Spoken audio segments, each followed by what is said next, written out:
En esta presentación vamos a ver los tipos de desarrollo y el desarrollo tiene un impacto muy importante en el precio de su producto.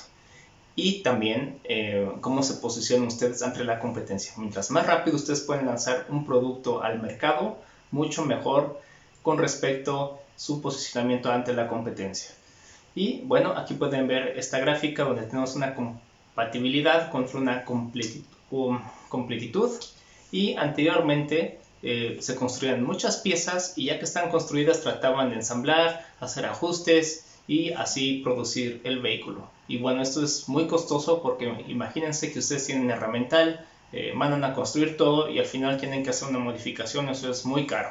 Entonces, ¿qué es lo que se hace ahora? Ahora tratan de hacer muchos modelos en CAE, como les mencioné anteriormente. CAE sería parte de otro entrenamiento, pero bueno, CAE significa Computer Aided Engineering, y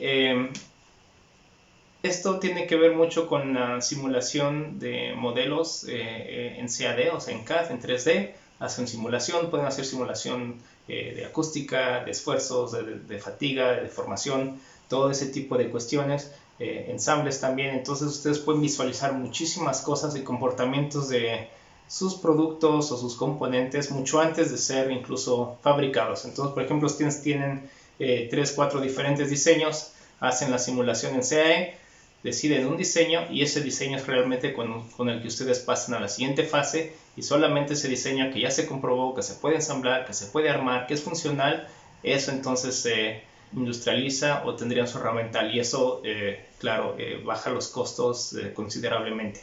Y bueno, CAE no es la única herramienta, hay muchísimas otras herramientas, no solo para mejorar el proceso en cuanto a costos, pero también en cuanto a tiempos. También se cubrirán en otros temas. De hecho, por ahí hay un video en inglés sobre Agile y Scrum, que son temas de gestión de proyectos muy usados, sobre todo ahora en la industria automotriz, en el área de desarrollo de software, ya que se necesita ser muy interactivo, estar preparado a cambios rápidos, a cambios tardes, y bueno, usando estas metodologías se puede optimizar mucho el sistema de trabajo también. Otro punto es cuando una empresa mejora su gestión de proyectos. Por ejemplo, la empresa Geely China, que compró a Volvo, que tiene acciones con Daimler, y bueno, no solamente es comprar una empresa tal cual, sino también compran su tecnología. Geely, por ejemplo, adoptó el sistema de desarrollo que tiene Volvo, y Volvo, el sistema de desarrollo que ellos tienen, fue lo que ellos habían generado anteriormente con más de confort. O sea que realmente a final de cuentas Geely está comprando tecnología que ya venía de Mazda y de Ford y lo están aplicando en su sistema de producción, y claro, eso mejora bastante su desarrollo y ahora son competitivos. Y otro punto que también se usa mucho para desarrollar productos es el Design for Six Sigma. Son proyectos DCOF, que es cuando realmente ustedes quieren estar un paso por delante de su competencia. Esto ya son para empresas que están en un desempeño muy bueno, por ejemplo arriba de 4.8. Sigma es cuando ustedes pueden aplicar todavía lo que se le llama Design for Six Sigma o un DCOF, y así pueden incluso llegar más arriba. Pero bueno, eso ya sería también parte de otra presentación. Y por último, el famoso carryover, o usar una plataforma como lo hace Volkswagen. Eso también reduce bastante los costos, lo vamos a ver aquí en este video un poco más adelante. Y bueno, ¿en qué consiste el desarrollo de un vehículo? Normalmente el desarrollo de un vehículo en cualquier industria automotriz está alrededor de 3 años. Hay unos que lo logran un poco más rápido, hay unos que luego llegan a tener retrasos, se alarga un poco más, pero bueno, normalmente vamos a decir son 3 años. Y las fases que se consideran son las siguientes. Primero se tiene un concepto, o sea, dicen qué tipo de vehículo quieren hacer. Va a ser un vehículo todoterreno, va a ser un vehículo deportivo, va a ser un vehículo familiar. A eso se le considera un concepto.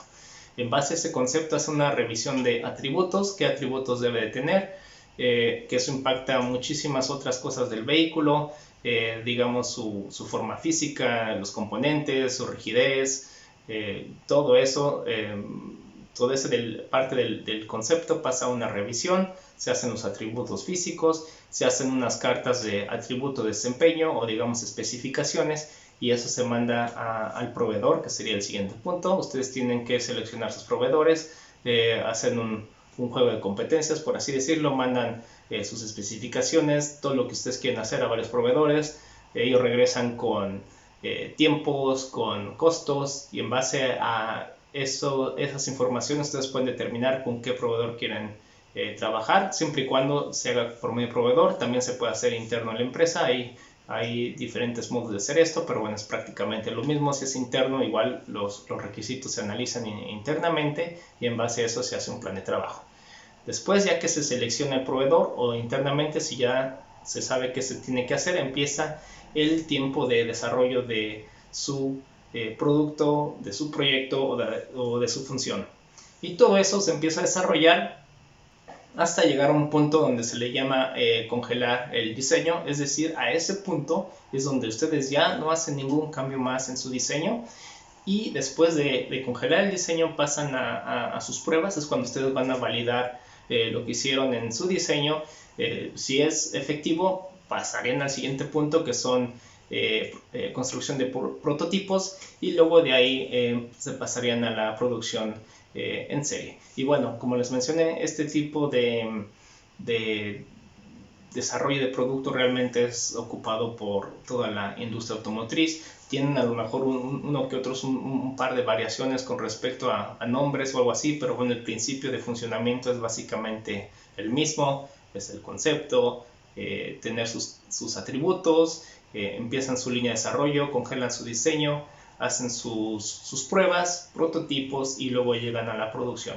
Y bueno, las piezas que son de tuneo, por ejemplo, algunos tipos de software, algunas cuestiones mecánicas, que sería por ejemplo la suspensión, los neumáticos, todo eso se siguen tuneando después de la congelación del diseño para llegar al desempeño óptimo. Y bueno, eso también se logra por medio de la dinámica vehicular, que lo vamos a cubrir en otro curso. Bueno, aquí otra manera de ver el desarrollo, que es básicamente lo mismo. Unos antes del concepto tienen una estrategia de mercadotecnia, y en base a esa estrategia definen un concepto, hacen un diseño, un prototipo, y luego es cuando empiezan la producción, hacen su lanzamiento, producción en serie, mercadotecnia, y luego hay el área de ventas y servicio al público. Y lo que sí es, ahí les voy a presentar ahora un diseño que le llaman el diseño de V, porque ustedes empiezan por un vehículo, hacen el diseño funcional hacia abajo. Eso quiere decir, de un vehículo pasan a un sistema, de un sistema pasan a un subsistema, y de ese subsistema pasan a su componente, que es donde ustedes están trabajando. Y todo eso al final se tiene que integrar, porque quiere decir que van descomponiendo todo en partes hacia abajo, desarrollan esa pieza y se tienen que integrar, porque esa pieza tiene que estar funcionando en conjunto con otras, claro, ¿no? Si no es así, entonces el producto final, el vehículo, no estaría funcionando. Y ya cuando se integra, se verifica que todo también funcione en conjunto, porque no solamente es importante que su producto, por ejemplo, si trabajan con un solo engrane, que ese engrane cumpla con las normas, sino también que ese engrane se pueda ensamblar y que funcione en conjunto en una caja de transmisión. ¿Sí? ¿Sí me entiendo? Sí me entienden lo que quiero decir, que no nada más se enfoquen bueno, claro, es muy importante enfocarse solamente en un producto o en un componente, pero al final también tienen que ver la interacción entre ellos. Algo que me lleva a tocar ver en la industria, que se me hizo muy chistoso, como una de las primeras impresiones que llegué a tener. Tuvimos un problema de ensamble de neumáticos y ruedas, y mandamos llamar a los proveedores, y lo que se me hizo muy chistoso en esta reunión es de que los proveedores decían, los de neumáticos decían está todo bien, y los de ruedas decían está todo bien, todo en base a la especificación, pero lo que no compaginaba es de que no se podía ensamblar en la línea de ensamble. Entonces, si no se puede ensamblar, al final de cuentas no tiene una funcionalidad, y muchas veces los proveedores pierden de vista eso, que ellos nada más se concentran mucho en un producto, más no que realmente ese producto interactúa con otras piezas. A fin de cuentas, una armadora construye vehículos, y ellos solamente se enfocan mucho en situaciones de un solo componente, lo cual es, a fin de cuentas, bueno, puede originar unos problemas en su desarrollo.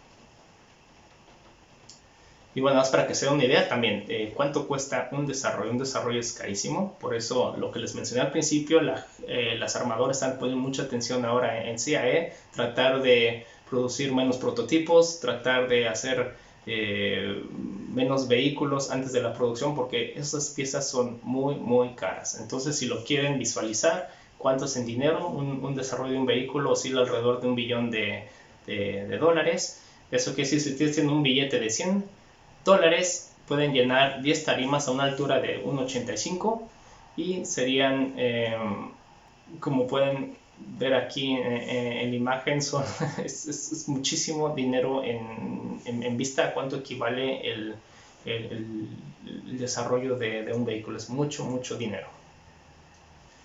Y bueno, ahora imaginen si ese dinero a final de cuentas no reditúa, es decir, ustedes ya desarrollaron un vehículo y no lo pueden vender, ¿no? Entonces ahí la armadora pierde mucho dinero. Entonces ahora lo que hacen muchas empresas es el uso de plataformas, es decir, ellos pueden combinar productos que ya existen, y es algo que hace, por ejemplo, muy bien Volkswagen.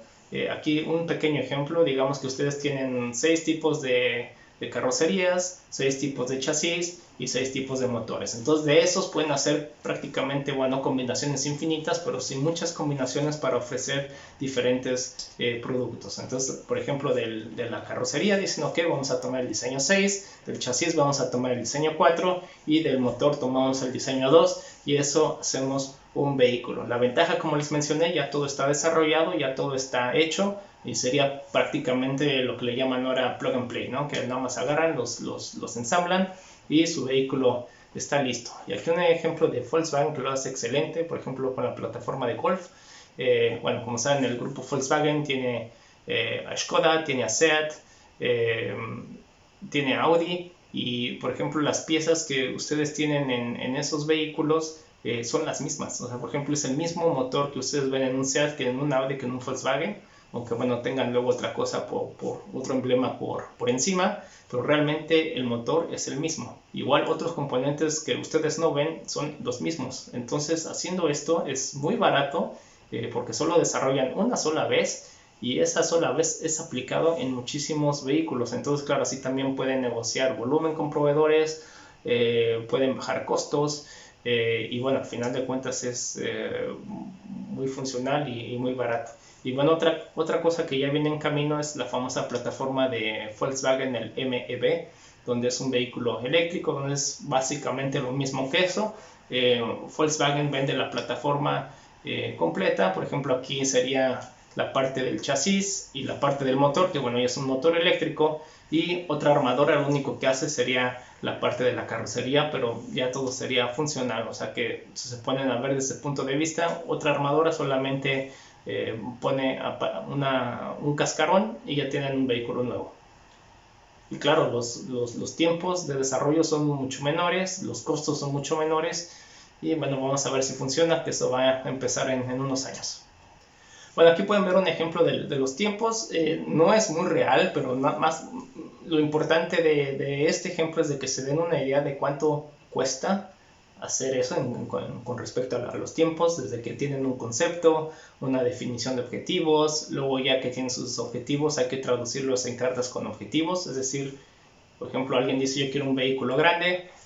¿Eso qué significa vehículo grande desde el punto de vista de ingeniería? Son los neumáticos, qué tipo de energías tienen que tener, la suspensión, la carrocería, ya todo eso se empieza a traducir en cuestiones técnicas, ¿no? De cuánta capacidad tiene que tener en kilos, por ejemplo el motor, qué tipo de motor tiene que tener, el desplazamiento, fuerzas de resistencia, y ya se empieza a calcular así los objetivos de su producto o vehículo. Y bueno, de ahí pasa una revisión técnica, como les mencioné anteriormente, ya sea interno o externo, si es de que se va con los proveedores. Luego es la contratación de proveedores, que ese es un juego de estira y afloja, porque los proveedores vienen primeramente con una oferta. Luego están los de compras con ventas, ahí no, está muy caro, aquí otro proveedor me da más por menos, no sé qué, y entonces empieza ahí la discusión, y eso luego algunas veces se llega a alargar. Y ya que tienen su proceso de desarrollo definido, luego llegan las piezas prototipo. Piezas prototipo, como les mencioné, son muy caras. Luego viene la evaluación y buenos reportes de todo eso se tienen que documentar, y así ustedes pueden calcular su tiempo total. Y bueno, y al final, lo que les mencioné aquí abajo es el PPAP, APQP y el PSW. Son documentos que son muy usados en la industria automotriz, que es prácticamente la industrialización de su producto. Y eso quiere decir que un proveedor está o se le es posible construir la pieza que desarrolló para ustedes con los tiempos y volúmenes que ustedes están requiriendo. Es decir, si tienen un vehículo que, no sé, un ejemplo, tienen 500,000 de vehículos al año, el proveedor o los proveedores que ustedes seleccionaron tienen que poder construir la cantidad de piezas que ustedes requieren. Por ejemplo, producción de área tienen no sé cuántas miles de piezas, o producción, no sé, al mes tienen tantas producciones de piezas, o en un día pueden producir tanto y tanto, y todo eso se va documentando en estos documentos. Para eso, si quieren, también tendremos un entrenamiento adicional, ya que son temas de calidad y, bueno, temas de industrialización. Pero bueno, normalmente toma entre 8 y 12 semanas, eso es un tiempo real, es lo que normalmente un proveedor le toma en tener el documento final y, bueno, elevar su producción a lo que la empresa, una armadora, requiere.